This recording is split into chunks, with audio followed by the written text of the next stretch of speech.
আকা বসে আছেন, হুসাইনের আওলাদ বসে আছেন। মোহাম্মতে একবার হাত তুলে বলুন ইয়া কালিমি, মাশাআল্লাহ। সে দেখুন, कहने को तो कहते हैं दीवाना मुझे तेरा। दीवानो मचलो, मचल के बोलो सुभान अल्लाह। कहने को तो कहते हैं दीवाना मुझे तेरा।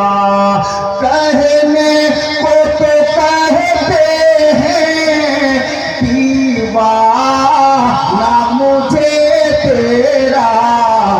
कुछ ऐसा करम कर दे आका, कुछ ऐसा करम कर दे,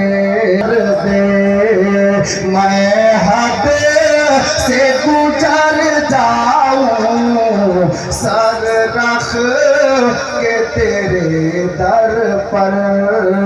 आराम से मर जाऊं सर रख के तेरे दर पर। ब्रादर, আমি বুঝাতে চাইছিলাম হুসাইন জিন্দা, হুসাইনের আওলাদ